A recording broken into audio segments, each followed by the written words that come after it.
Eve Ensler. Monólogos de la vagina. 2002 marca registrada Planeta. Traducción de Anna Plata. Segunda edición.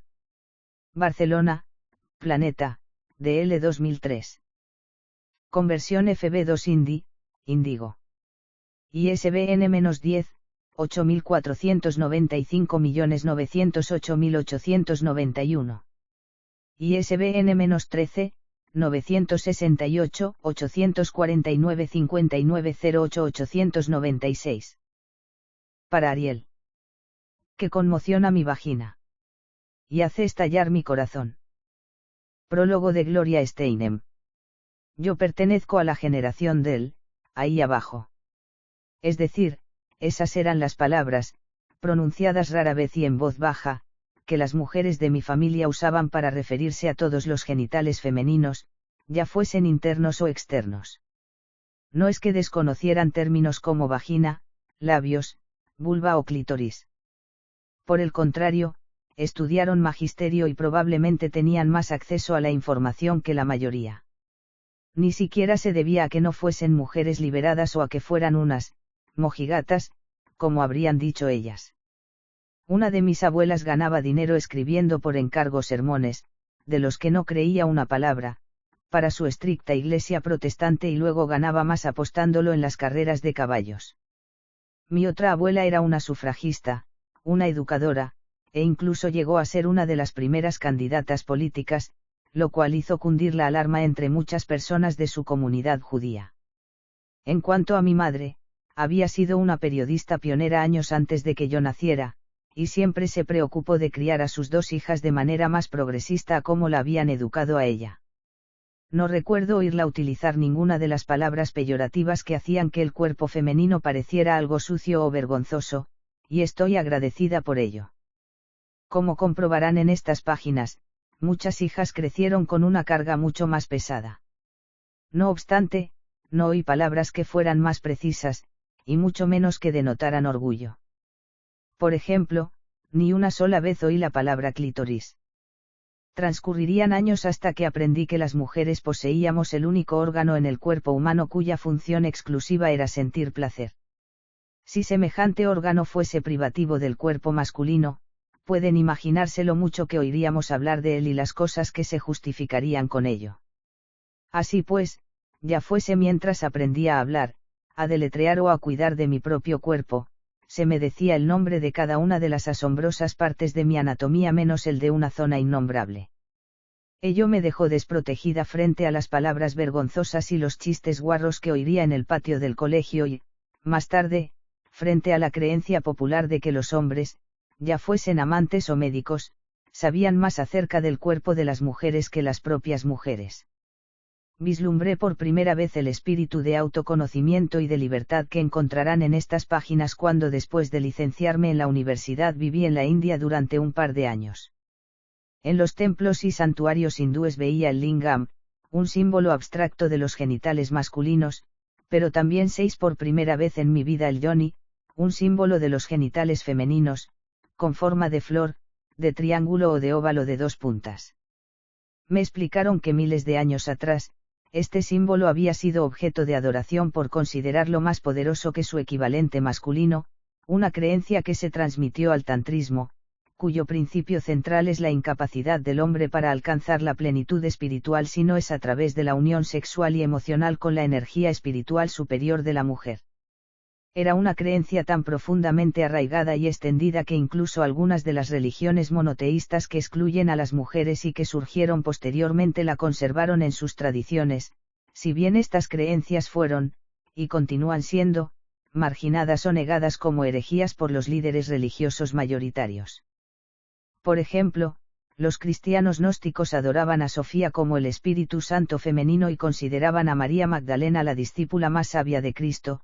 El budismo tántrico aún afirma que la esencia de Buda reside en la vulva, los místicos sufíes del Islam creen que la fana o el éxtasis solo se puede alcanzar mediante Frabasi, el espíritu femenino, la sequina del misticismo judío es una versión de Sakti, el alma femenina de Dios, e incluso la Iglesia católica incluía formas de culto a María, que ponían más énfasis en la madre que en el hijo.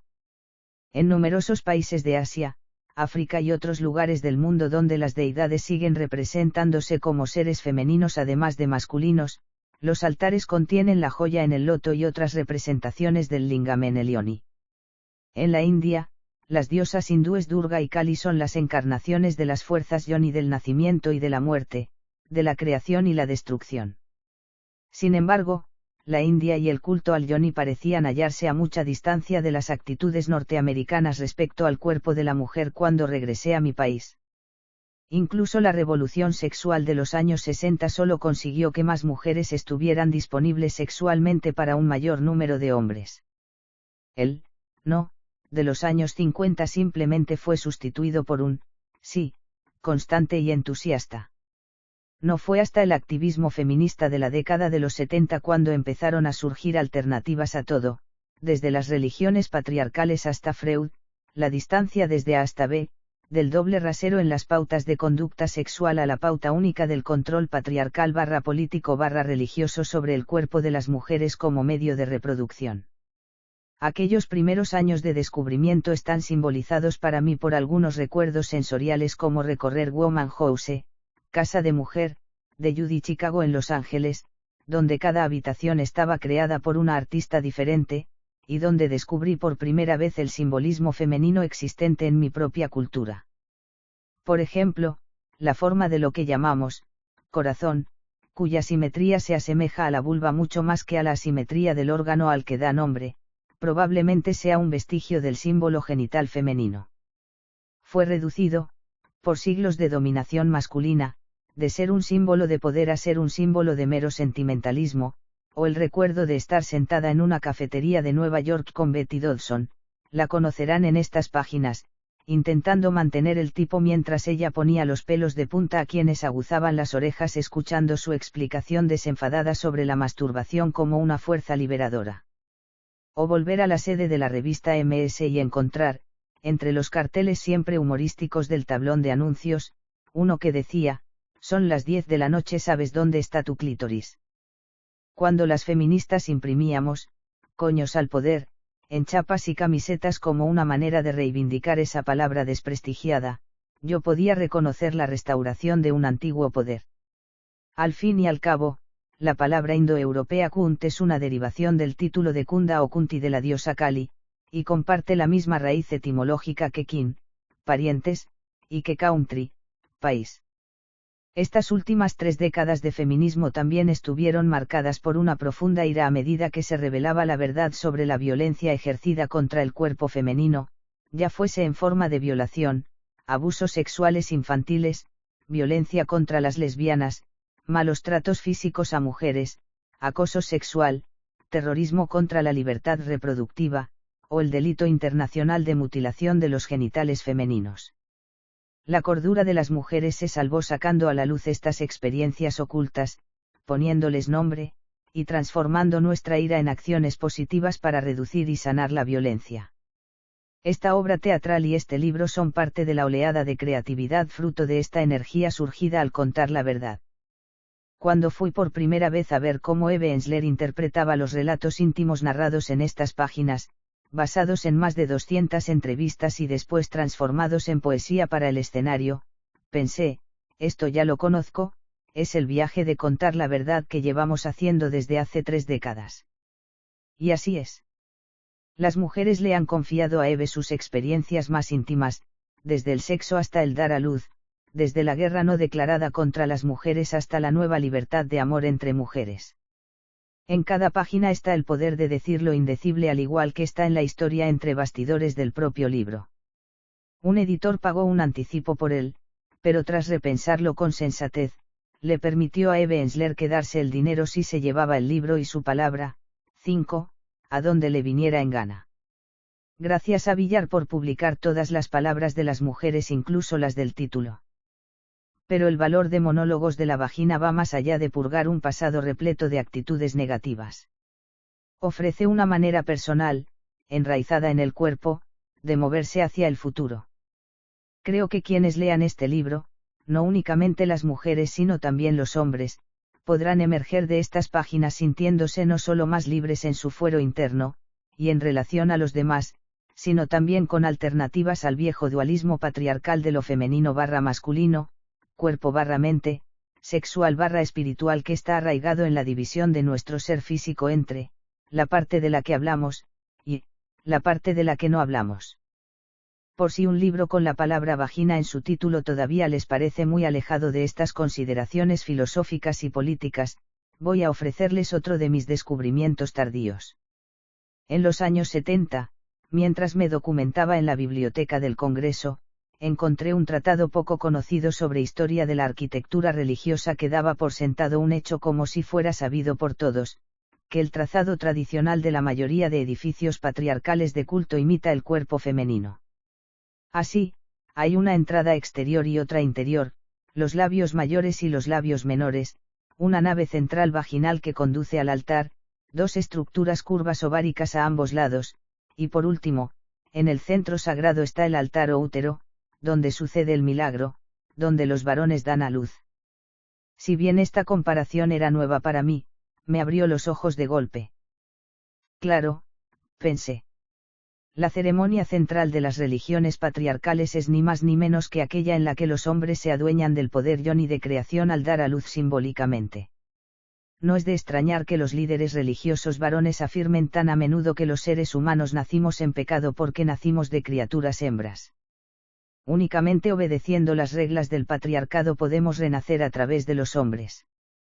No es de extrañar que sacerdotes y pastores ataviados con vestiduras largas nos rocíen la cabeza con un fluido que imita las aguas del parto, que nos den nuevos nombres y nos prometan renacer en la vida eterna.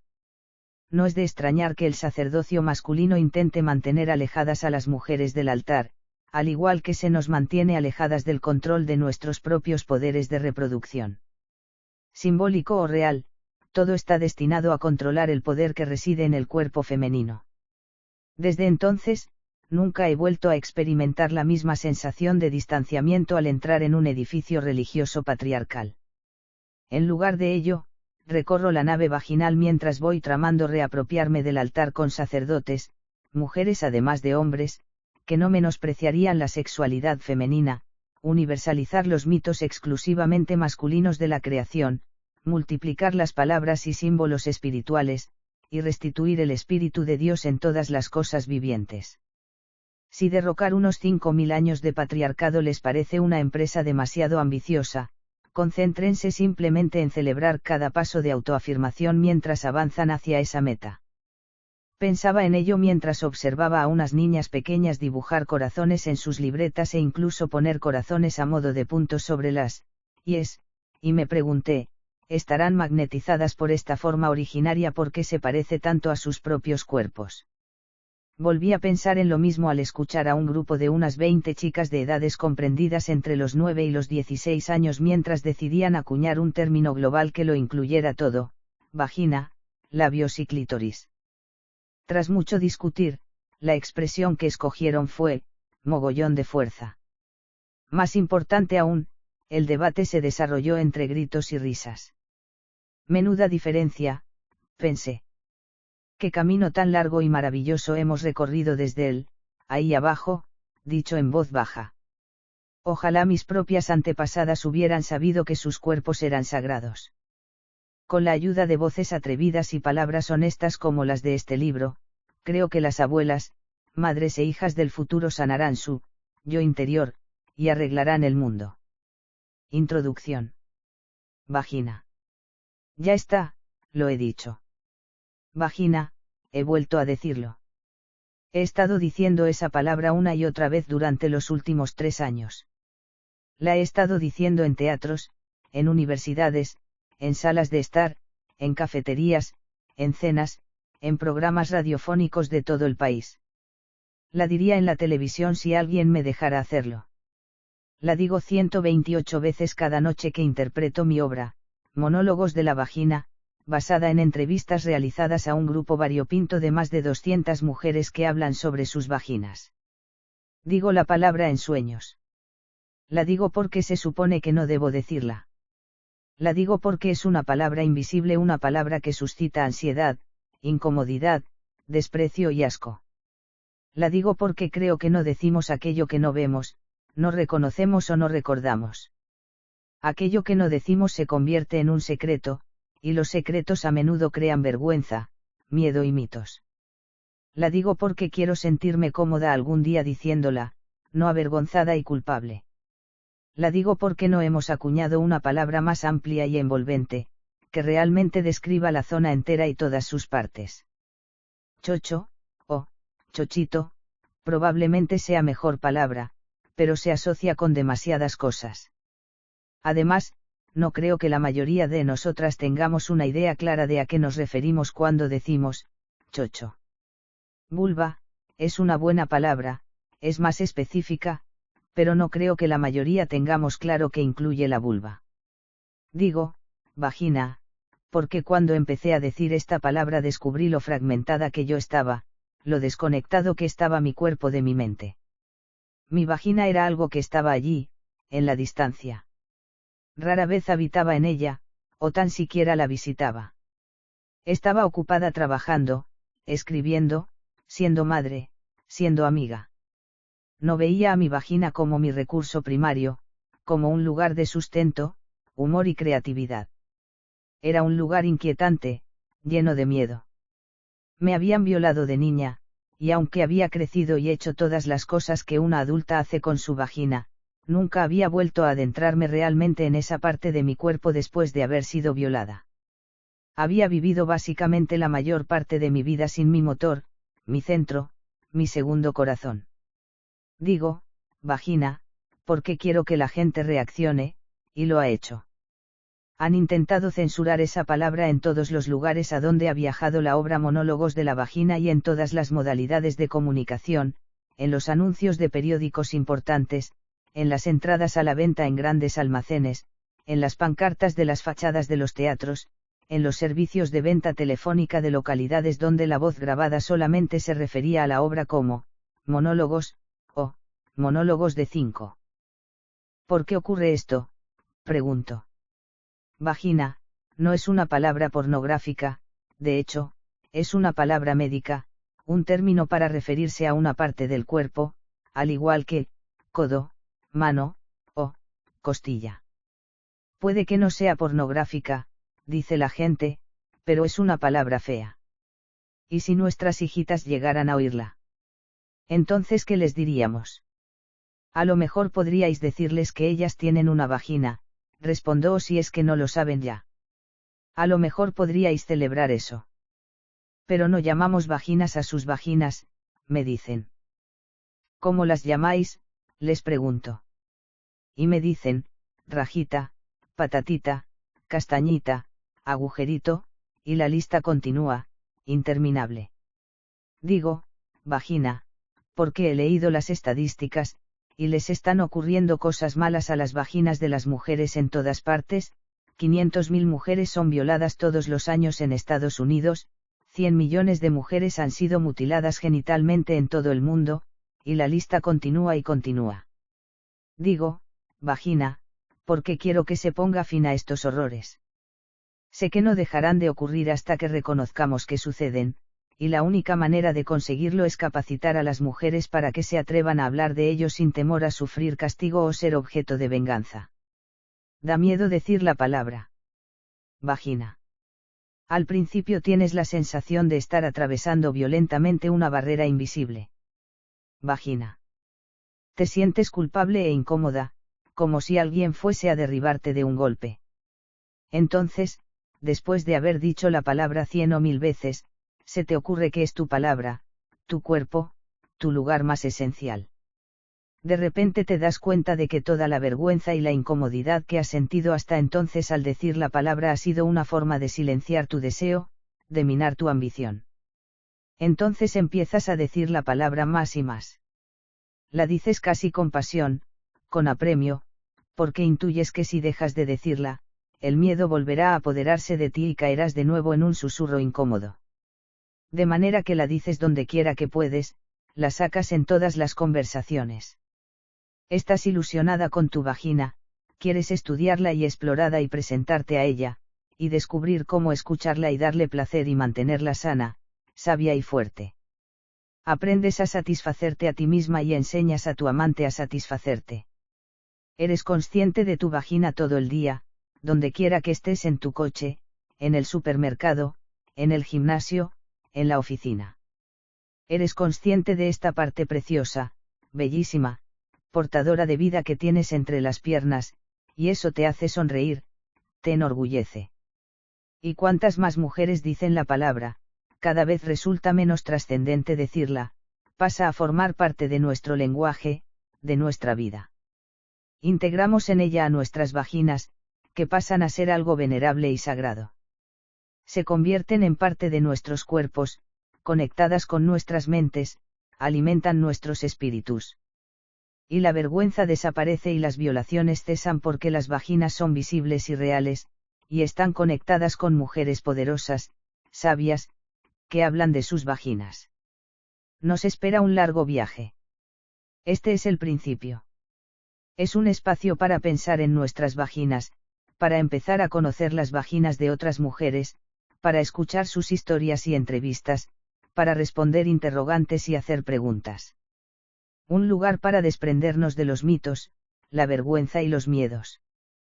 Para ejercitarnos en el uso de la palabra porque, como es sabido, la palabra nos mueve y nos libera. Vagina. Monólogos de la vagina. Seguro que estáis preocupadas. Yo estaba preocupada. Por eso empecé a escribir esta obra. Estaba preocupada por las vaginas. Me preocupaba lo que pensamos sobre las vaginas, y me preocupaba aún más que no pensáramos en ellas. Estaba preocupada por mi propia vagina. Necesitaba el contexto de otras vaginas, una comunidad, una cultura de vaginas. Están rodeadas de tanta oscuridad y secretismo como el Triángulo de las Bermudas. Nadie nos manda jamás noticias sobre lo que ocurre allí. En primer lugar, ni siquiera es tan fácil encontrar tu vagina. Las mujeres se pasan semanas, meses y a veces años sin mirarla. Entrevisté a una ejecutiva dinámica que me dijo que estaba demasiado atareada, no tenía tiempo para eso. Mirarte la vagina, me dijo, supone una jornada completa de trabajo. Tienes que tumbarte de espaldas delante de un espejo vertical, preferiblemente de cuerpo entero. Tienes que colocarte en la posición perfecta, con la luz perfecta, que entonces queda ensombrecida por el espejo y por el ángulo en el que estás. Acabas hecha un nudo. Tienes que incorporar la cabeza, haciéndote polvo la espalda. Para entonces ya estás agotada. Ella no tenía tiempo para eso, me dijo. Tenía demasiado trabajo. Así que decidí hablar con las mujeres sobre sus vaginas, hacer entrevistas sobre vaginas, que se convirtieron en monólogos sobre vaginas. Hablé con más de 200 mujeres. Hablé con mujeres mayores, jóvenes, casadas, solteras, lesbianas, profesoras universitarias, actrices, ejecutivas, profesionales del sexo, afroamericanas, hispanas, asiático-americanas, norteamericanas nativas, caucásicas y judías. Al principio, las mujeres se mostraban reacias a hablar. Se sentían un poco cohibidas. Pero una vez que se animaban, ya no había manera de pararlas. En el fondo, a las mujeres les encanta hablar de sus vaginas. Se las ve ilusionadísimas, sobre todo porque hasta entonces nadie les ha preguntado. Pero antes que nada, empecemos por la palabra, vagina. En el mejor de los casos, suena a una infección, puede que a un utensilio médico, rápido, enfermera, tráigame la vagina. Vagina. Vagina. Por muchas veces que la digas, nunca suena como una palabra que quieras decir. Es una palabra totalmente ridícula, absolutamente antierótica. Si la dices durante el acto sexual, queriendo ser políticamente correcta, cariño, podrías acariciarme la vagina. Acabas con el acto en ese mismo instante. Estoy preocupada por las vaginas, por cómo las llamamos y por cómo no las llamamos. En Great Neck, la llaman, conejito. Una mujer de allí me contó que su madre solía decirle, no te pongas bragas debajo del pijama, cielo. Tienes que dejar que se te airee el conejito. En Westchester le dicen, Puki, en Nueva Jersey, Tuat. También está, polvera, derriere, chucha, popó, pepe, pepitilla, chumino, colega, chochete, higo, amapola, chichi, dignidad, hucha, chirri, almeja, chochín, gladysiegelmam, cosa, pipi, felpudo, cueva, mongo, pijama, tintero, bollo, morbosilla, posible, tamal, tortita, connie. Mimi, en Miami, empanadilla rajada, en Filadelfia, y, esmende, en el Bronx. Estoy preocupada por las vaginas. La bonacha. Algunos de los monólogos son transcripciones casi literales de las entrevistas, otros son una combinación de varias entrevistas y en otros simplemente partí de una entrevista y me dejé llevar por la inspiración. He dejado este monólogo prácticamente tal como lo escuché. El tema, sin embargo, surgió en todas las entrevistas, y a menudo estaba a flor de piel. Este tema es el vello. No puedes amar una vagina si no amas el vello. Mucha gente no ama el vello. Mi primer y único marido odiaba el vello. Decía que era una sucia maraña. Me hizo afeitar la vagina. Se veía hinchada y desprotegida, como la de una niña pequeña. Eso excitaba a mi marido. Cuando me hacía el amor, mi vagina tenía el tacto que supongo debe de tener una barba. Daba gusto frotarla y también dolía. Como rascarse una picadura de mosquito. Ardía. Se llenó de bultitos rojos que escocían a rabiar. Me negué a afeitármela otra vez. Entonces mi marido tuvo un lío con otra. Fuimos a una terapia matrimonial y él dijo que se acostaba con otras porque yo no quería complacerlo en la cama. Me negaba a afeitarme la vagina. La terapeuta tenía un fuerte acento alemán y suspiraba entre frase y frase para mostrar su empatía. Me preguntó que por qué no quería complacer a mi marido. Yo le dije que me sentía rara. Casi no sentía nada sin mi vello ahí abajo, y no podía evitar hablar como un bebé y, además, se me irritaba la piel y ni siquiera la loción de calamina me aliviaba el picor. Ella me dijo que el matrimonio era compromiso. Yo le pregunté si afeitarme la vagina haría que él dejara de follar con otras. Le pregunté si había tenido muchos casos como el nuestro. Me dijo que las preguntas diluían el proceso, que yo tenía que dar el salto, que estaba segura de que era un buen comienzo. Esta vez, cuando volvimos a casa, le dejé que me afeitara la vagina. Era como una especie de premio por la terapia. Empezó a recortar el vello y una gota de sangre manchó la bañera. Él ni siquiera se dio cuenta, estaba demasiado enfrascado afeitándome. Luego, mientras mi marido se apretaba contra mí, podía sentir su pinchosa puntiagudez clavándose dentro de mí, refregándose contra mi vagina desnuda e hinchada. No tenía ninguna protección, no había nada mullido y suave. Entonces comprendí que tenemos vello ahí por una razón, es como la hoja alrededor de la flor, como el césped que rodea la casa. Tienes que amar el vello para poder amar la vagina. No puedes escoger las partes que quieres. Y además, mi marido nunca dejó de follar con otras. Les hice las mismas preguntas a todas las mujeres que entrevisté y después escogí las respuestas que más me gustaron. Aunque debo deciros que nunca he escuchado una respuesta que no me encantara. Les pregunté a las mujeres. Si tu vagina se vistiera, ¿qué prenda se pondría? Una chaqueta de cuero. Medias de seda. Un bisón. Un boa de plumas rosas de marabú. Un smoking de hombre. Tejanos. Algo que se me ciñera como un guante. Esmeraldas. Un traje de noche. Lentejuelas. Solo Armani. Un tutú. Ropa interior negra transparente. Un traje de baile de tafetán. Algo lavable a máquina. Un antifaz. Un pijama de terciopelo morado. Angora. Un lazo rojo. Armiño y perlas. Un sombrero grande lleno de flores. Un sombrero de piel de leopardo. Un kimono de seda. Una boina. Pantalones de chándal. Un tatuaje. Un dispositivo de descarga eléctrica para mantener alejados a los extraños. Tacones altos. Encaje y unas botas de combate. Plumas moradas y ramitas y conchas. Algodón. Un pichi. Un bikini. Un impermeable. Si tu vagina pudiera hablar. ¿Qué diría, en 2 palabras? Más despacio. Eres tú. Dame de comer. Yo quiero. Ñam ñam. Oh, sí.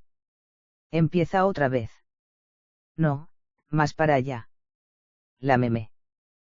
Quédate en casa. Qué valiente. Piénsalo bien. Más, porfa.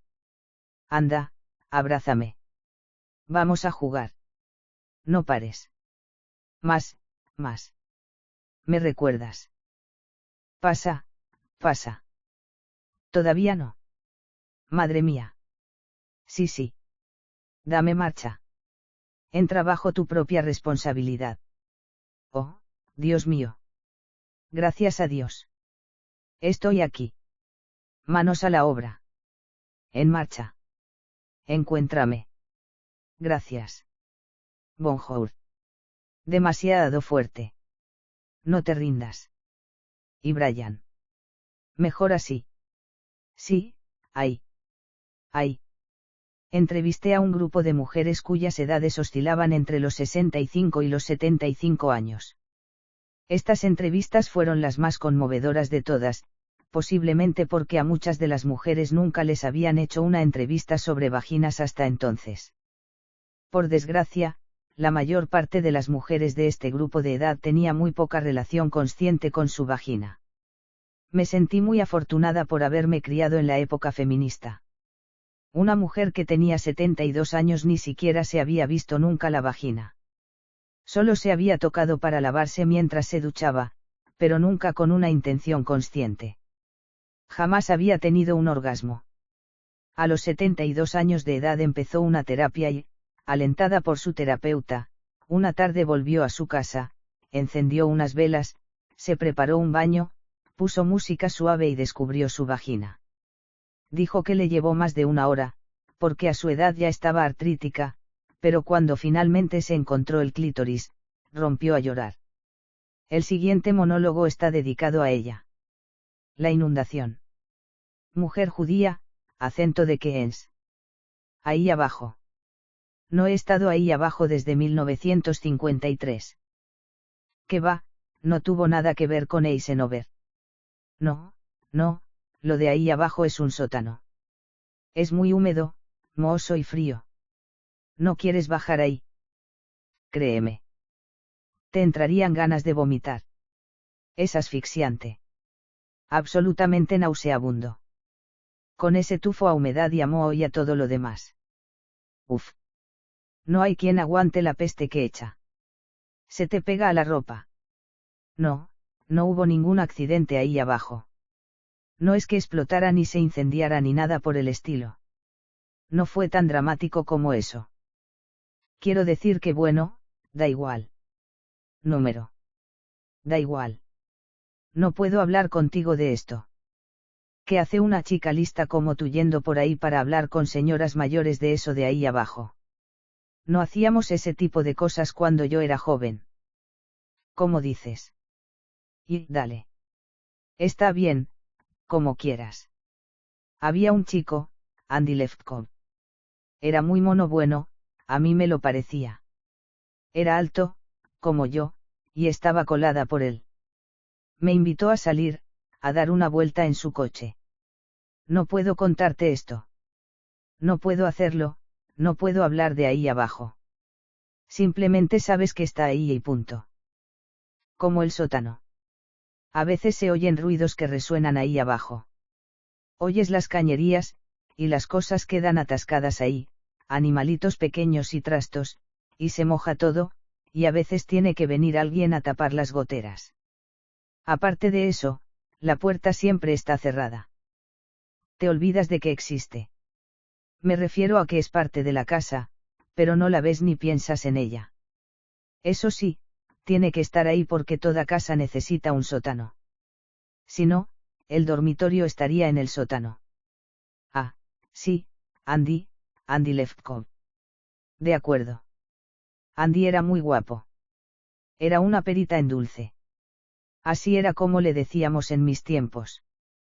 Estábamos los dos en su coche, un flamante Chevrolet Bel Air blanco. Recuerdo que pensé que mis piernas eran demasiado largas para el asiento. Tengo las piernas largas. Me topaban contra el salpicadero. Yo estaba mirando mis grandes rodillas cuando él, de repente, me besó en plan, chico toma a chica, como hacen en las pelis. Yo me excité mucho, me excité muchísimo y, bueno, hubo una inundación ahí abajo. No podía controlarla. Era como la fuerza de la pasión, como un río de vida que salía de mí a raudales, empapándome las braguitas y mojando el asiento del reluciente Chevrolet Bel Air blanco de Andy. No era pipí y olía bastante bueno, francamente, en realidad a mí no me pareció que oliera a nada, pero él dijo. Andy dijo que olía a leche agria y que le estaba manchando el asiento de su coche. Me dijo que era, un bicho raro apestoso. Quise explicarle que su beso me había cogido desprevenida, que yo normalmente no era así. Intenté limpiar la inundación con mi vestido. Era un vestido nuevo de color amarillo pálido, y se me quedó hecho un asco, todo manchado de la inundación. Andy me llevó a casa y no me dirigió la palabra ni una sola vez en todo el camino, y cuando me bajé y cerré la puerta de su coche, cerré la tienda entera. La cerré a cal y canto. Nunca volví a abrirla. Salí con algunos chicos después de aquello, pero la idea de tener otra inundación me ponía demasiado nerviosa. Ni siquiera volví a acercarme nunca más a nadie. Solía tener sueños disparatados. Oh, son bobadas. ¿Por qué? Burt Reynolds. No sé por qué. Nunca me hizo mucha gracia en la vida real, pero en mis sueños siempre estaba Burt. Siempre era el mismo sueño, más o menos. Estábamos juntos. Burt y yo. En uno de esos restaurantes como los que ves en Atlantic City, un local enorme, con luces de araña y adornos y miles de camareros con chalecos. Burt me regalaba una orquídea. Yo me la prendía en la chaqueta. Nos reíamos. Comíamos cóctel de gambas. Nos reíamos más. Éramos muy felices juntos. Después Burt me miraba a los ojos y me atraía hacia él en medio del restaurante, y entonces, cuando estaba a punto de besarme, la habitación empezaba a temblar, unas palomas salían volando de debajo de la mesa, no sé qué hacían esas palomas allí, y comenzaba la inundación ahí abajo. Manaba de mí a chorros. Brotaba y brotaba como un torrente imparable y había pececillos en él y también barquitas. El restaurante entero iba llenándose de agua, y Burt estaba ahí de pie, cubierto hasta las rodillas en mi inundación, mirándome con expresión terriblemente decepcionada por haber vuelto a hacerlo, horrorizado mientras veía a sus amigos, Dean Martin y pandilla, pasar nadando junto a nosotros vestidos con sus smokines y trajes de fiesta. Ya no tengo esos sueños. No desde que me sacaron prácticamente todo lo relacionado con ahí abajo. Me vaciaron, me quitaron el útero, las tuberías, toda la instalación. El médico creyó que estaba siendo gracioso. Me dijo, si no lo usa, lo pierde. Pero resultó ser un cáncer. Hubo que quitar todo lo que estaba a su alrededor. De todas maneras, ¿quién lo necesita? ¿Verdad? Está sobrevalorado. He hecho otras cosas. Me encantan las exposiciones caninas. Vendo antigüedades. ¿Qué prenda se pondría si se vistiera? ¿Qué clase de pregunta es esa? ¿Qué se pondría? Se pondría un cartel enorme, cerrado por inundación. ¿Qué diría? Ya te lo he explicado, la mía no es así. No es como una persona que habla. Hace mucho tiempo que dejó de ser algo que hablara. Es un sitio. Un sitio al que no vas. Está cerrado, debajo de la casa. Está ahí abajo. Contenta. Me has hecho hablar, has conseguido que te lo cuente. Has conseguido que una señora mayor hable de su, ahí abajo. Ya estás satisfecha. Se da media vuelta para marcharse. Se gira, ¿sabes? en realidad eres la primera persona a la que le he hablado de esto, y la verdad es que me siento un poco mejor. Verdades sobre la vagina. En un proceso por brujería celebrado en 1593, el inquisidor, un hombre casado, por lo visto descubrió un clítoris por primera vez. Lo identificó como una tetilla de diablo, prueba concluyente de la culpabilidad de la bruja encausada. Se trataba de, un pequeño bulto de carne, con forma protuberante como si fuese una tetilla, con una longitud de media pulgada, que el carcelero, al percatarse de él a primera vista, no quiso revelar, pues se hallaba junto a un lugar tan secreto que no era decente mostrar. Finalmente, sin embargo, reacio a ocultar un asunto tan extraño, se lo mostró a diversos circunstantes. Dichos circunstantes jamás habían visto nada igual. La bruja fue declarada culpable.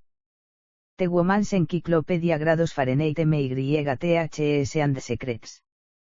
Entrevisté a muchas mujeres sobre el tema de la menstruación. Empezó a ocurrir algo así como un fenómeno coral, una especie de canto colectivo salvaje. Las mujeres se hacían eco unas a otras. Dejé que las voces fluyeran entre sí hasta formar un río de sangre. Me perdí en la sangre. Yo tenía 12 años. Mi madre me abofeteó. Segundo curso, 7 años de edad, mi hermano estaba hablando de la regla. No me gustaba la manera en que se reía. Fui a mi madre. ¿Qué es una regla?, le pregunté. Una cosa que sirve para medir y para dibujar líneas rectas, me contestó. Mi padre me regaló una postal que ponía, para mi nena pequeña, que ya no es tan pequeña. Estaba aterrada. Mi madre me enseñó las abultadas compresas higiénicas. Me dijo que debía tirar las usadas en el cubo que había debajo del fregadero de la cocina. Recuerdo que fui una de las últimas. Tenía 13 años. Todas queríamos que nos viniera. Tenía muchísimo miedo. Empecé a guardar las compresas usadas en bolsas de papel marrón en los rincones oscuros del trastero, en la buhardilla. Octavo curso. Mi madre dijo, «Ah, qué bien. En la escuela de secundaria gotitas marrones antes de que me viniera». Coincidió con que me salieron unos cuantos pelillos en las axilas, que crecían desiguales, en un sobaco tenía pelo, en el otro no. Tenía 16 años, me asusté un poco. Mi madre me dio codeína. Teníamos literas. Bajé y me tumbé. Mi madre se sentía muy incómoda. Una noche llegué tarde a casa y me metí en la cama sin encender ninguna luz. Mi madre había encontrado las compresas usadas y las había puesto entre las sábanas de mi cama. Tenía 12 años, iba en bragas, todavía no me había vestido. Miré el suelo de la escalera. Ahí estaba. Séptimo curso, mi madre notó algo en mi ropa interior. Entonces me dio unos pañales de plástico. Mi madre estuvo muy cariñosa conmigo. Vamos a buscarte una compresa.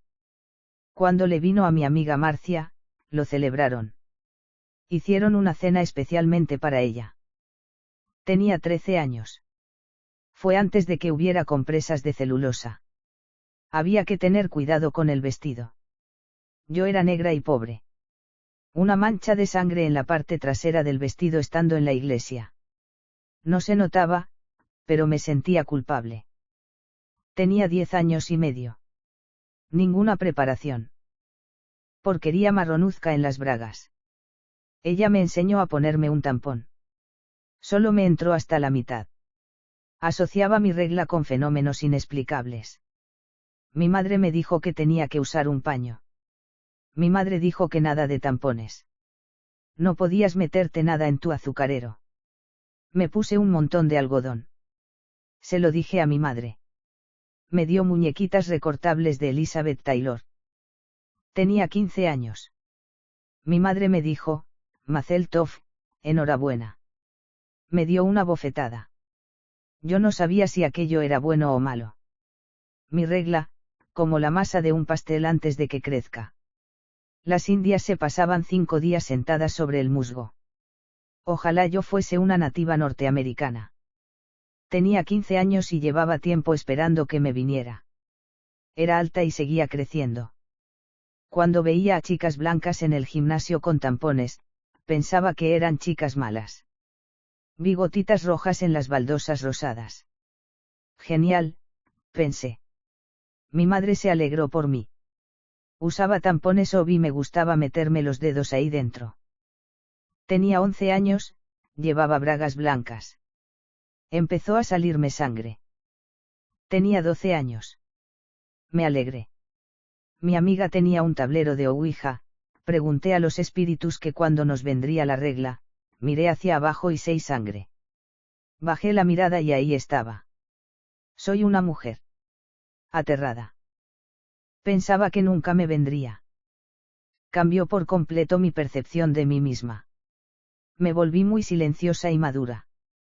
Una buena vietnamita, una trabajadora callada, virtuosa, que nunca habla. Tenía 9 años y medio.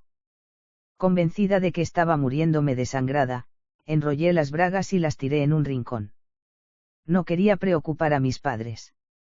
Mi madre me preparó agua caliente con vino, y me quedé dormida. Estaba en mi dormitorio en el apartamento de mi madre. Tenía una colección de tebeos. Mi madre me dijo, no debes levantar la caja de tebeos. Mis amigas me dijeron que tenías hemorragias todos los meses.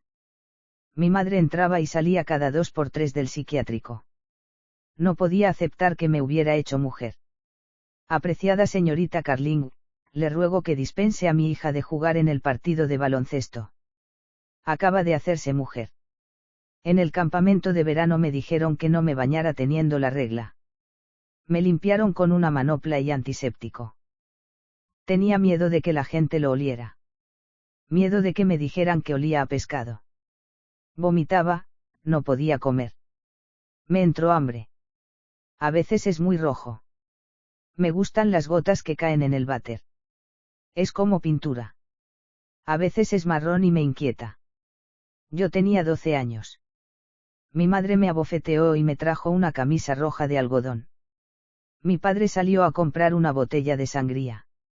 En el transcurso de mis entrevistas conocí a 9 mujeres que tuvieron su primer orgasmo estando exactamente en el mismo sitio. Eran mujeres cuyas edades rondaban entre los 30 y tantos y los 40 y pocos años. Todas ellas habían participado, en épocas diferentes, en uno de los grupos dirigidos por Betty Dodson, una mujer valiente y extraordinaria. Betty lleva 25 años ayudando a las mujeres a localizar, amar y masturbar sus vaginas. Ha dirigido grupos y ha trabajado individualmente con mujeres. Ha ayudado a miles de mujeres a reivindicar el centro de su ser. El siguiente fragmento es para ella. El taller sobre la vagina. Leve acento inglés. Mi vagina es una concha, una tierna concha rosada redonda, que se abre y se cierra, se abre y se cierra. Mi vagina es una flor, un tulipán excéntrico, con el centro hondo y profundo, aroma delicado y pétalos suaves pero resistentes. Eso no lo había sabido siempre. Lo aprendí en el taller sobre la vagina. Lo aprendí de una mujer que dirige el taller sobre la vagina, una mujer que cree en las vaginas, que realmente ve las vaginas, que ayuda a las mujeres a ver sus propias vaginas viendo las vaginas de otras mujeres.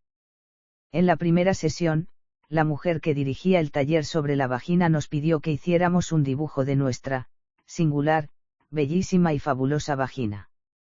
Así es como la llamó. Quería saber qué visión teníamos de nuestra singular, bellísima y fabulosa vagina cada una de nosotras. Una mujer que estaba embarazada dibujó una gran boca roja que chillaba y echaba monedas. Otra mujer, muy delgada, pintó una bandeja grande con una especie de dibujo de Devonshire. Yo dibujé un punto negro enorme con rayitas serpenteantes a su alrededor. El punto negro equivalía a un agujero negro en el espacio, y las rayas serpenteantes representaban a personas o cosas o simplemente átomos básicos que se perdían allí. Siempre había pensado en mi vagina como un vacío anatómico que absorbía al azar partículas y objetos del entorno. Siempre había percibido mi vagina como una entidad independiente, girando como un astro en su propia galaxia, que ardía hasta finalmente consumirse en su propia energía gaseosa o hasta explotar y desintegrarse en miles de vaginas más pequeñas, que a su vez empezaban a girar todas ellas en sus respectivas galaxias. No pensaba en mi vagina en términos prácticos o biológicos. No la veía, por ejemplo, como una parte de mi cuerpo, como algo entre mis piernas, ligado a mí. En el taller se nos pidió que nos miráramos la vagina con un espejo de mano. Después, tras un examen minucioso, teníamos que explicar a las demás mujeres del grupo lo que habíamos visto. Debo deciros que hasta ese momento, todo lo que sabía sobre mi vagina se basaba en habladurías o en invenciones. Jamás había visto realmente la cosa de verdad. Nunca se me había ocurrido mirarla. Mi vagina existía para mí en un plano más bien abstracto. Me parecía muy reduccionista y embarazoso mirarla, tumbarse en el suelo como hacíamos en el taller, sobre nuestras relucientes colchonetas azules, con nuestros espejos de mano. Me recordaba a cómo debieron de sentirse los primeros astrónomos con sus rudimentarios telescopios primitivos. Al principio la encontré bastante inquietante, a mi vagina. Como la primera vez que ves un pescado abierto por la mitad y descubres ese otro complejo mundo sangriento de dentro, justo debajo de la piel. Se veía tan en carne viva, tan roja, tan fresca. Y lo que más me sorprendió fueron todas las capas. Capas dentro de capas, que se abrían en más capas. Mi vagina, como un acontecimiento místico que despliega un aspecto tras otro de sí mismo, lo cual en realidad es un acontecimiento en sí mismo, pero solo lo sabes después del acontecimiento. Mi vagina me dejó asombrada. Fui incapaz de hablar cuando me llegó el turno en el taller. No tenía palabras. Estaba hechizada, había descubierto lo que la mujer que dirigía el taller llamaba, la maravilla vaginal. Solo quería seguir ahí tumbada en mi colchoneta, con las piernas extendidas, examinándome la vagina eternamente. Era mejor que el Gran Cañón del Colorado, ancestral y llena de armonía. Tenía la inocencia y la frescura de un auténtico jardín inglés. Era graciosa, graciosísima. Me hacía reír. Podía esconderse y aparecer de nuevo como si jugara al escondite, podía abrirse y cerrarse. Era una boca. Era la mañana. Y en ese momento se me ocurrió que era yo, que mi vagina era lo que yo era. No era una entidad. Estaba dentro de mí. Entonces la mujer que dirigía el taller preguntó que cuántas de las que estábamos allí habíamos tenido orgasmos. 2 mujeres levantaron tímidamente la mano. Yo no la levanté, pero sí que había tenido orgasmos. No levanté la mano porque mis orgasmos eran accidentales. Simplemente me venían, me ocurrían. Me ocurrían mientras soñaba, y luego me despertaba en la gloria. Me ocurrían mucho en el agua, sobre todo en la bañera. Una vez en Cape Cod. Me ocurrían montando a caballo, yendo en bicicleta, en la cinta andadora del gimnasio. No levanté la mano porque aunque había tenido orgasmos, no sabía cómo tener uno. Nunca había intentado tener uno. Pensaba que era una cosa mística, mágica. No quería interferir. Sentía que no estaba bien hacer algo para tener uno que era artificioso, forzado. Como actuar en una película de Hollywood. Orgasmos obtenidos por fórmula magistral. La sorpresa desaparecería y también el misterio. El problema, claro está, era que hacía 2 años que la sorpresa no había vuelto a aparecer. Llevaba mucho tiempo sin tener un orgasmo accidental mágico, y estaba desesperada. Por eso había acudido a ese taller. Y entonces llegó el momento que tanto había temido y anhelado secretamente. La mujer que dirigía el taller nos pidió que volviéramos a coger nuestros espejos de mano y que intentáramos localizar nuestro clítoris. Ahí estábamos, todo un grupo de mujeres tumbadas boca arriba, en nuestras colchonetas, buscando nuestros puntos, nuestro núcleo, nuestra razón, y de pronto, no sé por qué, me eché a llorar. Quizá fue por pura vergüenza. Quizá fue por saber que tenía que renunciar a la fantasía, a la enorme y devastadora fantasía de que alguien o algo lo haría por mí, la fantasía de que alguien vendría a guiar mi vida, a escoger la dirección, a darme orgasmos. Estaba acostumbrada a vivir al margen de las pautas establecidas, de una manera mágica, supersticiosa. Eso de buscar el clítoris, esa majadería de taller con nosotras tendidas sobre relucientes colchonetas azules, estaba convirtiendo todo el asunto en algo real, demasiado real. Sentí que me invadía el pánico. El terror y a la vez la constatación de que había evitado encontrar mi clítoris, de que lo había racionalizado como algo convencional y consumista porque, en realidad, me aterraba la idea de no tener clítoris, de ser una de esas mujeres fisiológicamente incapacitadas, una de esas frígidas, muertas, clausuradas, resecas, con sabor a albaricoque, amargas o, Dios mío. Seguía ahí tendida buscando mi punto con el espejo, tocándome con los dedos, y lo único en lo que podía pensar era en cuando tenía 10 años y perdí mi anillo de oro con esmeraldas en un lago, en cómo buceé una y otra vez buscándolo en el fondo del lago, deslizando las manos entre piedras, peces, tapones de botella y trastos cenagosos, sin lograr encontrar mi anillo. En el pánico que sentí. Sabía que me castigarían. No debería haberme bañado con él. La mujer que dirigía el taller vio mis febriles esfuerzos, mis sudores, mi respiración entrecortada. Se me acercó. Le dije, he perdido mi clítoris. Se ha esfumado. No debería haberme bañado con él. La mujer que dirigía el taller se rió. Me acarició la frente con calma. Me dijo que mi clítoris no era algo que pudiera perder. Era yo misma, la esencia de mi ser. Era el timbre de mi casa a la vez que la casa en sí. No tenía que encontrarlo. Tenía que serlo. Serlo. Ser mi vagina. Me tendí de nuevo y cerré los ojos. Dejé el espejo en el suelo. Me contemplé flotar sobre mí misma. Me contemplé mientras empezaba a acercarme lentamente a mí misma y a readentrarme. Me sentía como una astronauta readentrándose en la atmósfera de la Tierra. Era un regreso muy silencioso, silencioso y suave. Reboté y aterricé y reboté. Entré en mis propios músculos, en mi sangre, en mis células, y entonces me deslicé sin más dentro de mi vagina. De repente resultaba fácil y yo cabía. Me sentía cálida y palpitante y dispuesta y joven y viva.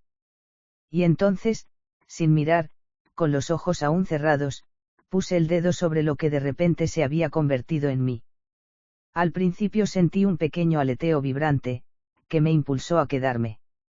Entonces el vibrante aleteo se convirtió en un temblor, en una erupción, y las capas se dividían y subdividían.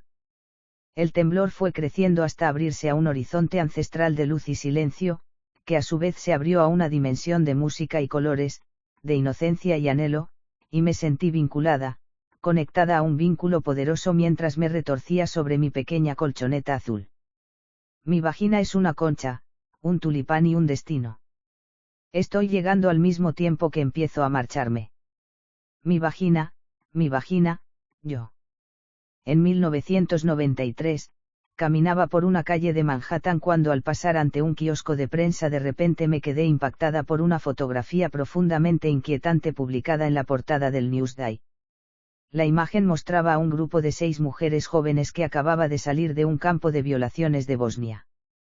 Sus rostros reflejaban conmoción y desesperanza, pero lo más inquietante era la sensación de que algo dulce, algo puro, había sido destruido para siempre en la vida de cada una de ellas.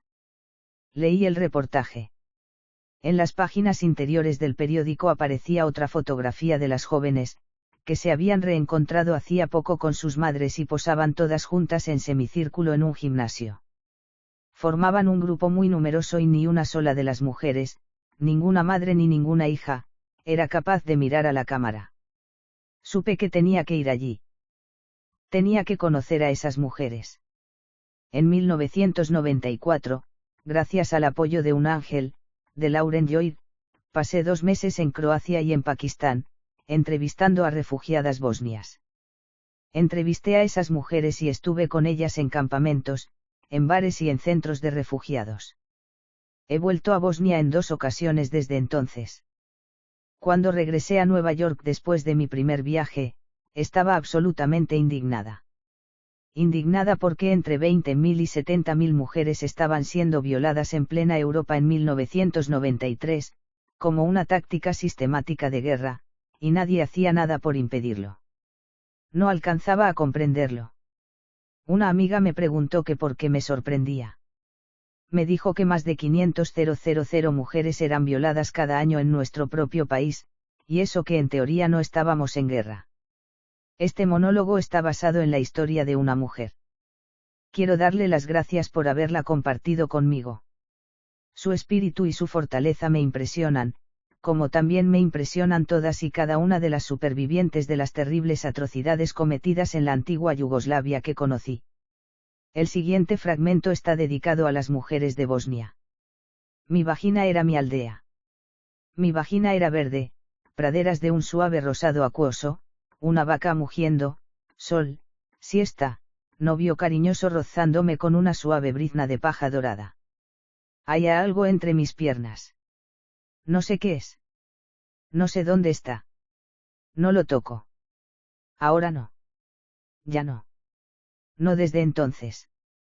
Mi vagina era parlanchina, no podía esperar tanto, tanto hablar, palabras que hablaban, no podía dejar de intentarlo, no podía dejar de decir, oh, sí. Oh, sí. No desde que sueño que tengo un animal muerto cosido ahí dentro con hilo de pescar negro y grueso. Y no puedo desprenderme del apestoso olor a animal muerto. Y tiene un tajo en el cuello y sangra tanto que me empapa todos mis vestidos de verano. Mi vagina cantando todas las canciones de chicas, todas las canciones en las que suenan cencerros de cabras, todas las canciones de praderas de otoño silvestres, canciones de vaginas, canciones natales de vaginas. No desde que los soldados me metieron un rifle largo y grueso ahí dentro. Qué frío está, con el cañón de acero que me anula el corazón. No sé si van a dispararlo o a clavármelo más adentro hasta atravesar mi cerebro que da vueltas como un trompo. 6 de ellos, médicos monstruosos con máscaras negras que también me penetran con botellas. Y con varas y el palo de una escoba. Mi vagina nadando en el agua del río, agua cristalina fluyendo sobre piedras secadas al sol, sobre piedras clítoris, sobre clítoris piedras, fluyendo hasta el infinito. No desde que oí cómo se me desgarraba la carne y hacía ruidos chirriantes de limón, no desde que un trozo de mi vagina se me cayó en la mano, una parte del labio. Ahora me he quedado sin un lado del labio. Mi vagina. Una aldea de agua, mojada y viva. Mi vagina, mi aldea natal. No desde que se turnaron durante 7 días, apestando a heces y a carne ahumada, dejando su asqueroso semen dentro de mí. Me convertí en un río de veneno y pus, y todas las cosechas se murieron y también los peces. Mi vagina, una aldea de agua, mojada y viva. La invadieron. La masacraron y la quemaron. Ahora no la toco. No la visito. Ahora vivo en otra parte. No sé dónde. Verdades sobre la vagina. En el siglo XIX, a las niñas que aprendían a desarrollar su capacidad orgásmica masturbándose se las consideraba un caso clínico. A menudo se las trataba, o corregía, mediante la amputación o cauterización del clítoris, o con cinturones de castidad en miniatura, o cosiendo los labios vaginales para impedir el acceso al clítoris, e incluso se llegaba a la castración mediante la extirpación quirúrgica de los ovarios. Pero no se encuentra ninguna referencia en la literatura médica a la extirpación quirúrgica de testículos ni a la amputación del pene para impedir que los niños se masturbaran. En Estados Unidos, la última clitoridectomía de la que se tiene constancia realizada para curar la masturbación se practicó en 1948 a una niña de 5 años. The Woman's Encyclopedia grados Fahrenheit MYTHES and Secrets. Verdades sobre la vagina. Entre 80 millones y 100 millones de niñas y muchachas han sido sometidas a la mutilación genital. En los países donde se realiza esta práctica, en su mayor parte africanos, alrededor de 2 millones de chicas al año están expuestas a que les corten el clítoris o se lo estirpen por completo con una navaja, o una cuchilla o un fragmento de vidrio, y, a que una parte o la totalidad de sus labios vaginales, sean cosidos entre sí con cordel de tripa o con espinas. La operación a menudo se embellece denominándola circuncisión. La especialista africana Naid Toubia lo explica lisa y llanamente: la práctica equivalente en un hombre abarcaría desde la amputación de la mayor parte del pene hasta la extirpación de todo el pene, sus raíces de tejido blando y parte de la piel escrotal. Entre las secuelas a corto plazo se cuentan el tétanos, septicemia, hemorragias, cortes en la uretra, en la vejiga, en las paredes vaginales y en el esfínter anal. A largo plazo, infección uterina crónica, cicatrices extensas que pueden dificultar de por vida el caminar, formación de fístulas, aumento desmesurado del dolor y peligro durante el parto, y muertes prematuras. The New York Times, 12 de abril de 1996. Durante los últimos 10 años he estado trabajando con mujeres que no tienen casa, mujeres a las que nos referimos como gente sin techo, para así poder catalogarla y olvidarnos de ella. He hecho todo tipo de cosas con estas mujeres, que se han convertido en mis amigas. Dirijo grupos de recuperación para mujeres que han sido violadas o sufrido incesto, y grupos de mujeres adictas a las drogas y al alcohol. Voy al cine con estas mujeres, quedo para comer con ellas. Salgo con ellas. A lo largo de los últimos 10 años he entrevistado a centenares de mujeres. En todo este tiempo solo he conocido a 2 que no fueron sometidas a incesto de niñas o violadas de muchachas. He desarrollado la teoría de que para la mayoría de estas mujeres, el hogar es un sitio que da mucho miedo, un lugar del que han huido, y que las casas refugio o casas de acogida donde yo las conozco son el primer lugar en su vida en el que muchas de ellas encuentran seguridad, protección o consuelo, en compañía de otras mujeres. El siguiente monólogo es la historia de una de estas mujeres, tal como ella me la contó. La conocí hace unos 5 años, en una casa refugio. Me gustaría poder deciros que su historia, brutal y extrema, es insólita. Pero no lo es. De hecho, no es ni de lejos tan inquietante como muchas de las historias que he conocido estos últimos años. Las mujeres pobres sufren una terrible violencia sexual que no se llega a denunciar. Debido a la clase social a la que pertenecen, estas mujeres no tienen acceso a una terapia ni a otros métodos de curación. Los abusos y malos tratos constantes que sufren acaban minando su autoestima, abocándolas a las drogas, a la prostitución, al SIDA y, en muchos casos, a la muerte. Por fortuna, esta historia concreta tiene un desenlace distinto. Esta mujer conoció a otra en la casa de acogida y se enamoraron. Gracias a su amor, ambas salieron del sistema de las casas refugio y hoy comparten juntas una vida maravillosa. Escribí este fragmento para ellas, para sus espíritus asombrosos, para todas las mujeres que no vemos, que duelen y que nos necesitan. El pequeño Chirri que podía. Mujer sureña de color, 1. En la versión colombiana para teatro, este fragmento se titulaba La pequeña Cachú Cachú que pudo, N de la tonelada. Recuerdo, diciembre de 1965. 5 años de edad. Mi mamá me dice con voz atemorizadora, fuerte y amenazante que deje de rascarme el chirri. De pronto me aterra pensar que me lo he arrancado de tanto rascarme. No vuelvo a tocarme, ni siquiera estando en la bañera. Tengo miedo de que me entre agua ahí abajo y de que se llene hasta hacerme reventar. Me pongo tiritas sobre mi chirri para tapar el agujero, pero se despegan en el agua. Imagino que tengo un tapón ahí dentro, un tapón de bañera que impide que me entren cosas. Duermo con 3 braguitas de algodón con estampados de corazones sonrientes debajo del pijama. Sigo queriendo tocarme, pero no lo hago. Recuerdo, 7 años de edad. Edgar Montane, que tiene 10 años, se enfada conmigo y me da un puñetazo con todas sus fuerzas en la entrepierna. Me siento como si me hubiera roto entera. Vuelvo cojeando a casa. No puedo hacer pis. Mi mamá me pregunta que qué le pasa a mi chirri, y cuando le cuento lo que Edgar me ha hecho, me dice a gritos que nunca vuelva a dejar que nadie me toque ahí abajo. Intento explicarle, no me lo ha tocado, mamá, le ha dado un puñetazo. Recuerdo, 9 años de edad. Juego en la cama dando brincos y volteretas, y al caer me clavo uno de los pilares de la cama en todo mi chirri. Suelto alaridos agudos que salen directamente de la boca de mi chirri. Me llevan al hospital y me cosen ahí abajo, donde se ha desgarrado. Recuerdo, 10 años de edad. Estoy en la casa de mi padre, él está celebrando una fiesta en el piso de arriba. Todo el mundo bebe. Estoy jugando sola en el sótano, probándome mi conjunto nuevo de sujetador y braguitas blancas de algodón que me ha regalado la novia de mi padre. De repente, el mejor amigo de mi padre, un hombre grande llamado Alfred, se me acerca por detrás, me baja de un tirón mis bragas nuevas y clava su pene grande y duro en mi chirri. Grito. Pataleo. Forcejeo intentando quitármelo de encima, pero él ya lo ha metido.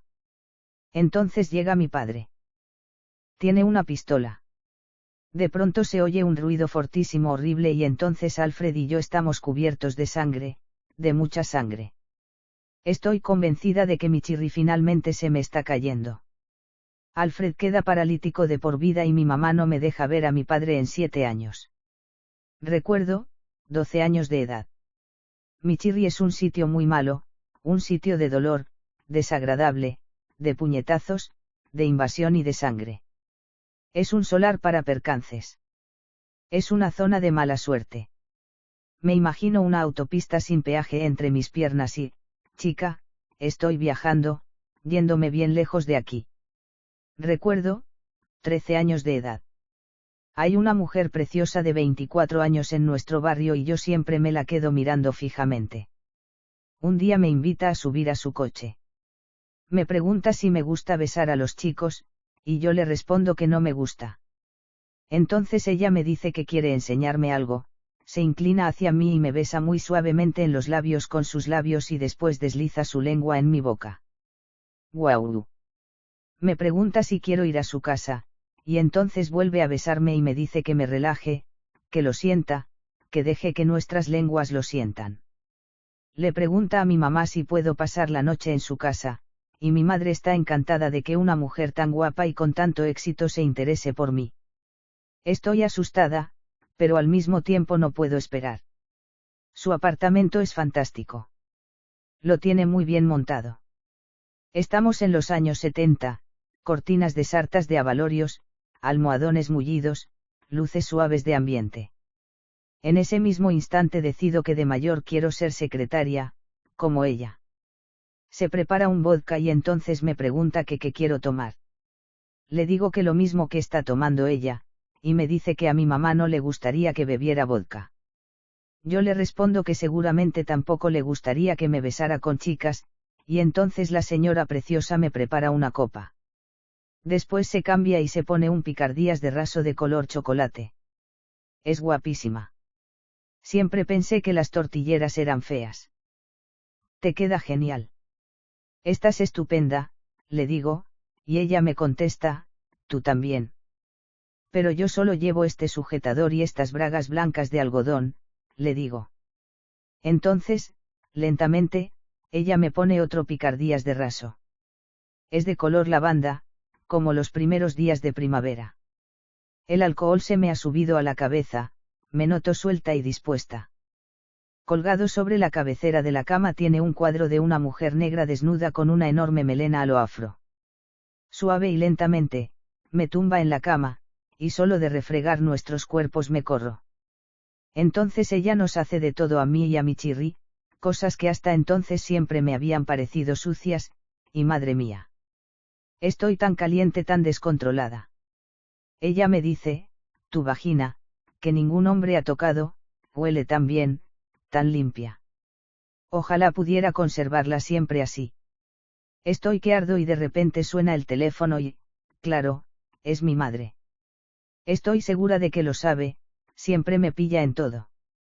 Tengo la respiración agitada y procuro aparentar normalidad cuando me pongo al teléfono, y ella me pregunta, ¿qué te pasa? ¿Has estado corriendo? No, mamá, haciendo ejercicio.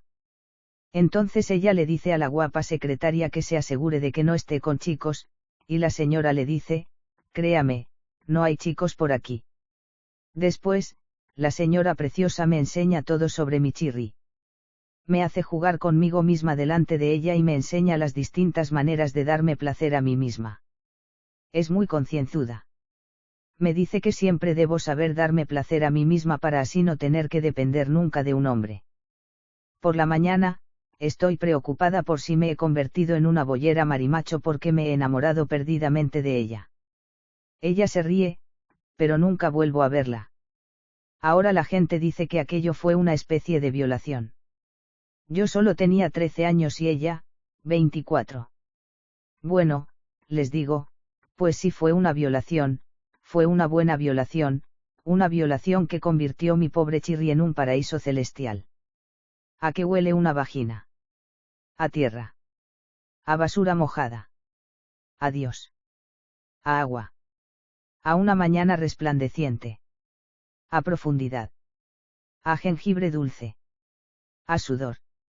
Depende. A almizcle. A mí. No huele a nada, según me han dicho. A piña. A esencia de cáliz. A paloma Picasso. A carne con olor a tierra y a almizcle. A canela y clavo. A rosas.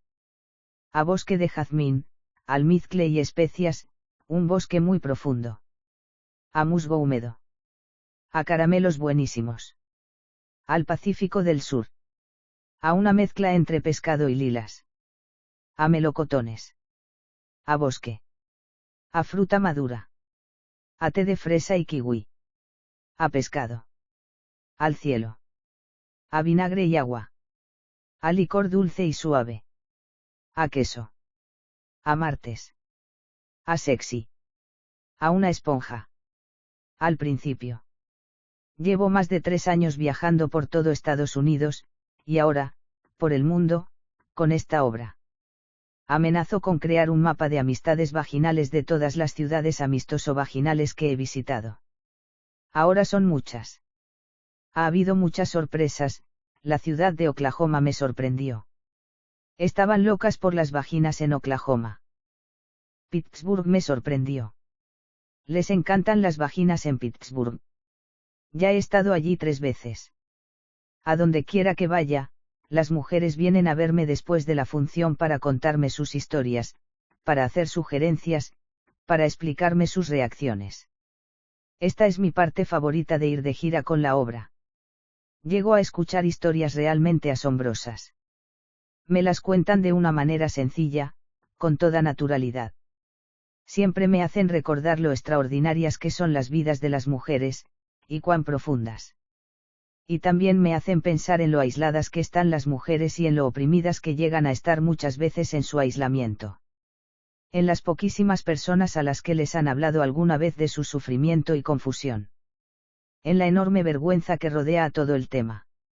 En lo crucial que es para las mujeres el contar sus historias, el compartirlas con otras personas. En que nuestra supervivencia como mujeres depende de este diálogo. Fue después de interpretar la obra una noche en Nueva York cuando escuché la historia de una joven vietnamita que, con 5 años de edad, casi recién llegada a Estados Unidos, sin saber hablar inglés, se cayó sobre una boca de riego mientras jugaba con su mejor amiga y se rasgó la vagina. Incapaz de explicar lo que le había ocurrido, se limitó a esconder sus bragas ensangrentadas debajo de la cama. Su madre las encontró y supuso que la habían violado. Como la niña no conocía la palabra, boca de riego, en inglés, no pudo explicarles a sus padres lo que realmente había sucedido. Sus padres acusaron al mejor amigo de su hermano de haberla violado.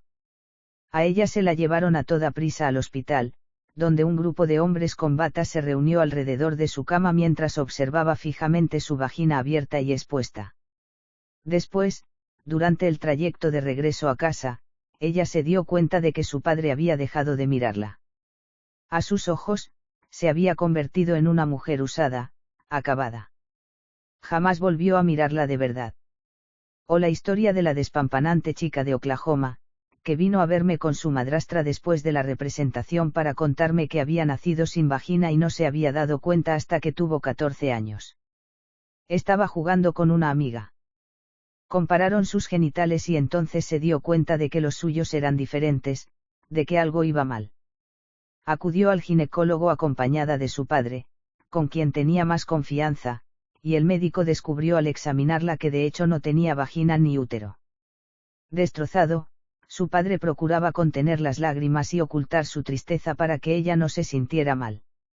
Mientras regresaban a casa, en un noble intento por consolarla, él le dijo: «No te preocupes, tesoro. Todo va a ir bien. La verdad es que todo va a ir genial, ya lo verás. Vamos a conseguirte el mejor chochito casero de toda América. Y cuando conozcas a tu marido, sabrá que encargamos que lo hicieran especialmente para él».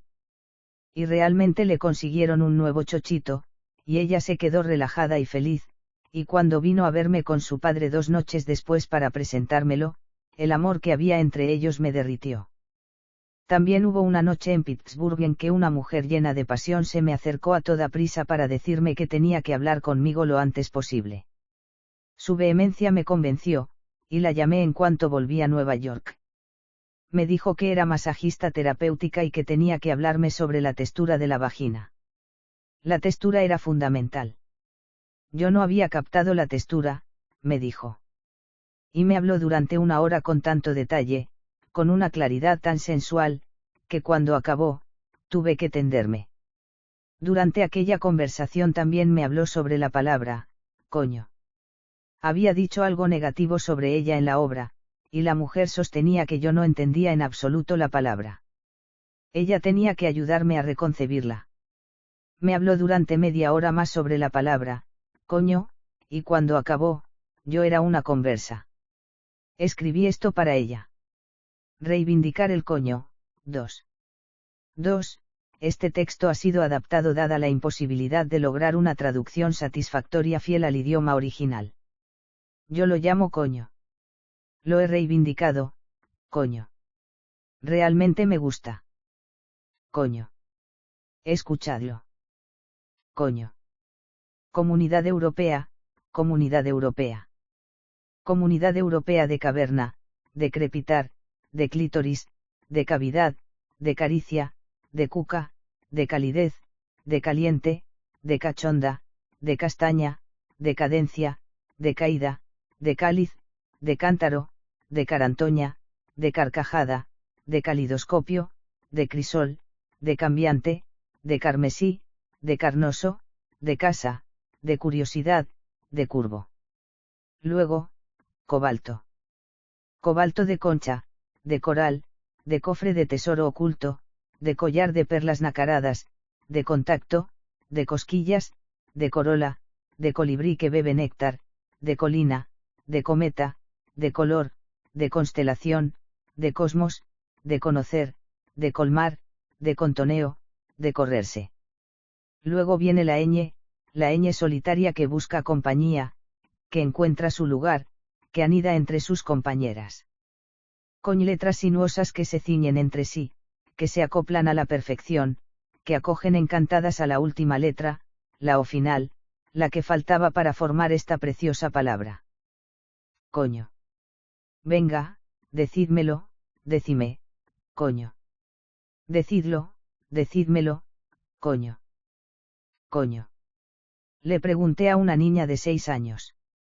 Si tu vagina se vistiera, ¿qué prenda se pondría?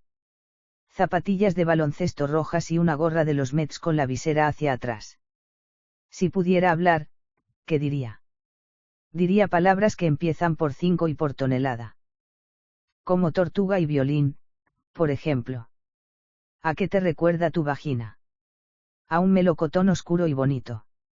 O a un diamante que encuentro en un tesoro y que es mío. ¿Qué tiene de especial tu vagina? En alguna parte de ahí dentro sé que tiene un cerebro muy listo, muy listo. ¿A qué huele tu vagina? A copos de nieve. La mujer a la que le encantaba hacer felices a las vaginas. Me encantan las vaginas. Me encantan las mujeres. No las veo como cosas separadas. Las mujeres me pagan para que las domine, para que las excite, para que las haga correrse. Yo no empecé haciendo esto, no, que va, empecé siendo abogada. Pero cuando tenía 30 y tantos años me obsesioné con hacer felices a las mujeres. Había tantas mujeres insatisfechas, tantísimas mujeres que no tenían acceso alguno a su felicidad sexual. Empezó como una especie de misión, pero entonces me impliqué en ella. Se me daba muy bien, acabé siendo muy buena haciéndolo, yo diría que brillante. Era mi arte. Empezaron a pagarme por hacerlo. Era como si hubiera encontrado mi verdadera vocación. Entonces el derecho fiscal me pareció completamente aburrido e insignificante. Vestía conjuntos extravagantes cuando dominaba a las mujeres, prendas de encaje, de seda y de cuero, y usaba parafernalia, látigos, esposas, sogas, consoladores. No había nada parecido a eso en el derecho fiscal. No había parafernalia, no había excitación, y detestaba esos trajes azules de ejecutiva, aunque ahora me los pongo de vez en cuando en mi nueva actividad laboral y me prestan un servicio estupendo. El contexto es el todo. No había parafernalia, no había conjuntos en el derecho fiscal. No había humedad. No había preliminares eróticos misteriosos y oscuros. No había pezones erectos. No había bocas deliciosas, pero sobre todo, no había gemidos. Al menos no del tipo al que yo me refiero. Esa era la clave, ahora lo comprendo, los gemidos fueron lo que realmente me sedujeron y me hicieron adicta a hacer felices a las mujeres. De niña, cuando veía a las mujeres hacer el amor en las películas dejando escapar extraños gemidos orgásmicos, me daba por reír. Me ponía extrañamente histérica. No podía creer que sonidos potentes, escandalosos e indómitos como esos salieran de las mujeres. Anhelaba gemir. Practicaba delante del espejo, con una grabadora, gimiendo en diversos tonos, con diversas entonaciones, a veces con inflexiones muy operísticas, a veces con una inflexión más reservada, casi contenida. Pero cuando rebobinaba y escuchaba la cinta, siempre sonaba a fingido. Era fingido. En realidad no estaba enraizado en nada sexual, solo en mi deseo de ser sexual. Pero una vez, cuando tenía 10 años, iba en coche y tenía muchísimas ganas de hacer pis. El viaje duró casi una hora más y cuando por fin pude hacer pis en una gasolinera sucia y pequeña, fue tan excitante que gemí. Gemí mientras hacía pis. No me lo podía creer, yo, gimiendo en una estación de servicio de Texaco perdida en algún lugar en medio de Luisiana.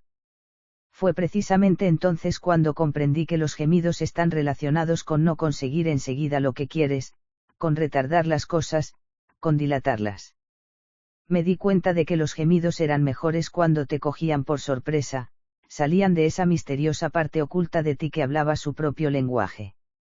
Comprendí que los gemidos eran, de hecho, ese lenguaje. Me convertí en una gemidora. Eso ponía ansiosos a la mayoría de los hombres. Francamente, les aterraba. Yo gemía con fuerza y ellos no podían concentrarse en lo que estaban haciendo. Se distraían, perdían la atención y entonces lo perdían todo. No podíamos hacer el amor en las casas de la gente. Las paredes eran demasiado delgadas. Acabé teniendo mala fama en mi edificio, y la gente me miraba con desprecio en el ascensor. Los hombres pensaban que era demasiado vehemente, otros me decían que estaba chiflada. Empecé a sentirme mal por gemir. Me volví callada y modosa. Hundía la cara en la almohada para no hacer ruido. Aprendí a tragarme mis gemidos, a contenerlos como un estornudo. Empecé a tener dolores de cabeza y a sufrir trastornos provocados por el estrés. Casi había perdido las esperanzas cuando descubrí a las mujeres. Descubrí que a la mayoría de las mujeres les encantaban mis gemidos, pero lo que era aún más importante, descubrí lo mucho que me excitaba cuando otras mujeres gemían, cuando yo podía hacer gemir a otras mujeres. Se convirtió en una especie de pasión para mí. Descubrir la clave, encontrar la llave que abría la boca de la vagina, que daba rienda suelta a su voz, a esa canción salvaje. Hice el amor con mujeres silenciosas y encontré ese lugar dentro de ellas, y se escandalizaron a sí mismas con sus gemidos. Hice el amor con gemidoras y hallaron un gemido más profundo, más penetrante. Me obsesioné. Anhelaba hacer gemir a las mujeres, estar al mando, como la directora de una orquesta, quizá, o de una banda de música. Era como una especie de cirugía, algo así como una ciencia delicada encontrar el tempo, la localización exacta o el hogar del gemido. Así lo llamaba yo. A veces lo encontraba por encima de los tejanos de una mujer. A veces me acercaba a él con sigilo, como quien no quiere la cosa, desactivando calladamente las alarmas de alrededor y adentrándome. A veces usaba la fuerza, pero no una fuerza violenta, opresora, sino más bien dominante, la fuerza del tipo, voy a llevarte a algún sitio, no te preocupes, tiéndete y disfruta del viaje, nena. A veces era simplemente prosaico. Encontraba el gemido antes de que la cosa hubiera empezado siquiera, mientras comíamos tranquilamente una ensalada o pollo, con los dedos. Aquí está, mira por dónde, de lo más fácil, ahí mismo, en la cocina, todo mezclado con el vinagre balsámico. Otras veces usaba parafernalia, me encantaba la parafernalia, a veces hacía que la mujer encontrara su propio gemido delante de mí. Yo esperaba, me mantenía firme hasta que ella realmente se abría. No me dejaba engañar por los gemidos menores, más obvios. No, no, yo la obligaba a ir más allá, hasta conectar con toda su fuerza de gemir. Está el gemido de clítoris, un sonido suave, bucal, el gemido vaginal, un sonido profundo, gutural, el gemido combinado clitovaginal. También está el pregemido, una insinuación de gemido, el casi gemido, un envolvente sonido circular, el gemido has dado justo en el blanco, un sonido más profundo, definitivo, el gemido elegante, un sonido risueño, sofisticado, el gemido grace slick, un sonido rockero, el gemido basp, ya sabes, el de la mujer blanca, anglosajona y protestante, sin sonido alguno, el gemido semirreligioso, un sonido de salmodia musulmana, el gemido cima de montaña, un sonido tipo canto tirolés, el gemido de bebé, un sonido gu gu gu gu gu gu gu gu gu, el gemido perruno, un sonido jadeante, el gemido de cumpleaños, un sonido de fiesta desmadrada, el gemido de militante bisexual desinhibida, un sonido profundo, agresivo y golpeteante, el gemido ametralladora, el gemido centorturado, un sonido retorcido, hambriento, el gemido de diva, una nota aguda, operística, el gemido del orgasmo calambre en el dedo del pie y, finalmente, el gemido triple orgasmo sorpresa. Después de escribir este fragmento se lo leí a la mujer en cuya entrevista me había basado. Me dijo que no pensaba que realmente tuviera nada que ver con ella. El fragmento le encantó, no creáis que no, pero no se veía reflejada en él. Tenía la sensación de que, de algún modo, yo había rehuido hablar sobre las vaginas, de que seguía concibiéndolas como objetos. Incluso los gemidos eran una manera de considerar la vagina como un objeto, de separarla del resto del cuerpo, del resto de la mujer. Había una gran diferencia en la manera en que las lesbianas veían las vaginas. Yo seguía sin haberlo captado. Así que la entrevisté otra vez. Como lesbiana, me dijo, necesito que partas de un lugar centrado en lo lésbico, no enmarcado dentro de un contexto heterosexual. Yo no deseaba a las mujeres, por ejemplo, porque me desagradaran los hombres. Los hombres ni siquiera formaban parte de la ecuación. Me dijo, tienes que hablar sobre el entrar en las vaginas. No puedes hablar sobre sexo lésbico sin hablar sobre eso. Por ejemplo, dijo, estoy practicando el sexo con una mujer.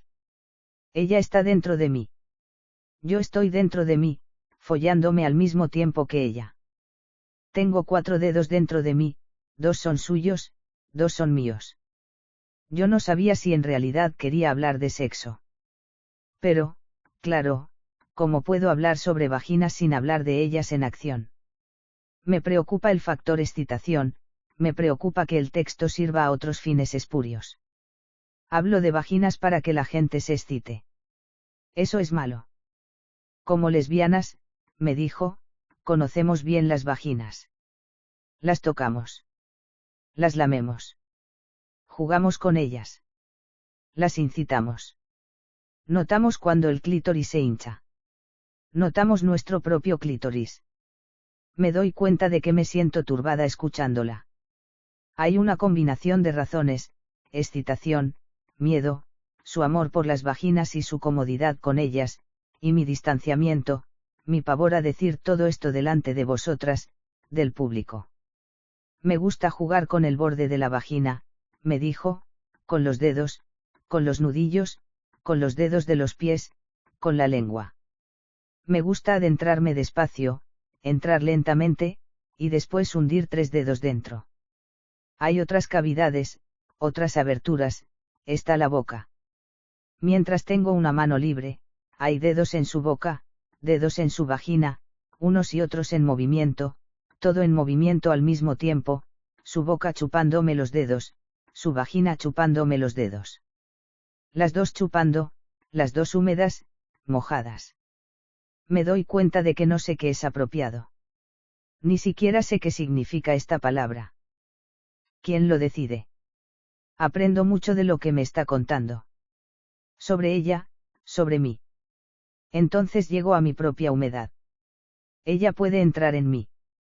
Puedo sentir mi propia humedad, dejar que deslice sus dedos dentro de mí, dentro de mi boca, de mi vagina, una misma cosa. Le saco la mano de mi coño. Restriego mi humedad contra su rodilla para que ella la note.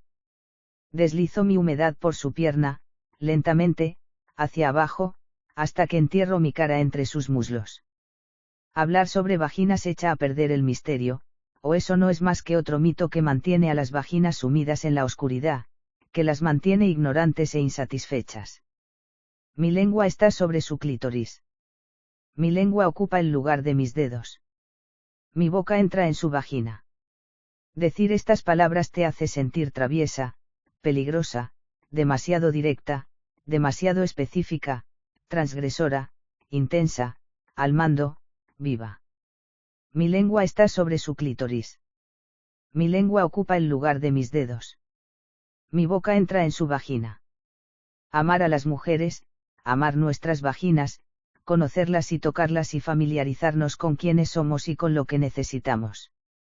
Satisfacernos a nosotras mismas, enseñar a nuestras o nuestros amantes a satisfacernos, estar presentes en nuestras propias vaginas, hablar de ellas en voz alta, hablar de su hambre, de su dolor, de su soledad y de su humor, hacerlas visibles para que no puedan ser saqueadas en la oscuridad sin mayores consecuencias, para que nuestro centro, nuestro núcleo, nuestro motor, nuestro sueño, deje de estar escindido, mutilado, adormecido, roto, para que deje de ser invisible o de estar avergonzado. Tienes que hablar sobre entrar en las vaginas, me dijo. Venga, digo, entra. Llevaba más de 2 años interpretando esta obra cuando de repente caí en la cuenta de que no había ningún trozo sobre el parto. Era una omisión de lo más curiosa. Aunque cuando se lo comenté a un periodista hace poco, me preguntó: ¿qué tiene que ver? Hace casi 21 años adopté a un chico, Dylan, que tenía prácticamente mi edad. El año pasado, él y su mujer, Siva, tuvieron una hija. Me pidieron que asistiera al parto.